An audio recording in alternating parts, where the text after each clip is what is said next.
Hi, welcome to Orgitech.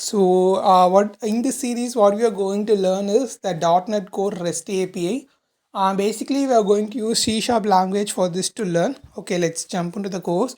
First, we have to have some pre-dependency software to be installed on your system. Visual Studio Code that you can download directly from Chrome and install it. And we have to install Visual Studio.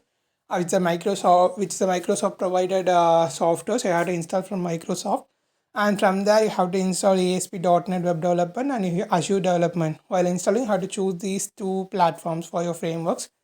And for SQL also, you have to install to maintain your DBs, and you have to maintain the data. All those things will be done by SQL and SSMS. Okay, so you have to download and install those software. Here I have listed some few packages in the VS Code which are available in VS Code. You can directly search and you can get these packages. This is only for improving the code performances. Okay, just lump into the things. First, we are going to create our first project. I'm just going to create a folder called REST API to maintain my projects. And in that folder, I'm just opening through in VS Code. This folder is particularly for me to maintain my projects in separate folder. If you need, you can create with a different name to maintain your project. So I've just created a REST API folder already in desktop. I'm just going to open it in Visual Studio. Okay, I'm just hit a new window.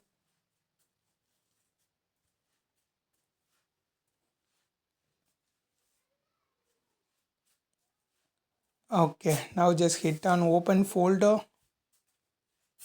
and from the desktop I choose my created folder. Hit select folder. Okay, now the folder is open in my VS Code. Okay, already I have tried out the thing, so I am just clear the terminal and open a new terminal, and I'm just going to run the given command in the documentation.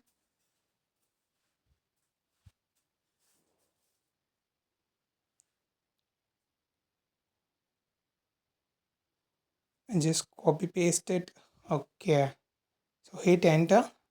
The command start run, and it quickly created a repository called the API, because we given a name like we need the project name with API. Okay, so if you need any name, you can give instead of API, you can give whatever the name that you want for your project. Okay, now we are just going to run our project with this command. I'm just copying the command from the document. I'm going to paste it in the VS Code. Just hit enter. Okay, now the server start loads.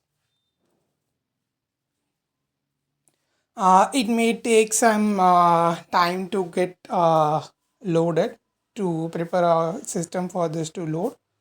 Let's wait and watch.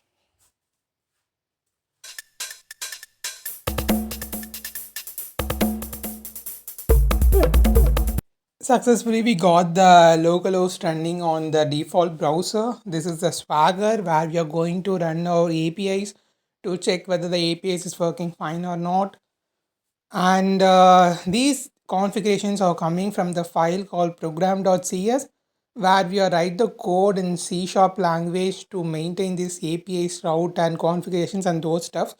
For the code analysis, we are going to have that in a second video. Just watch and have a track on it, guys. Bye.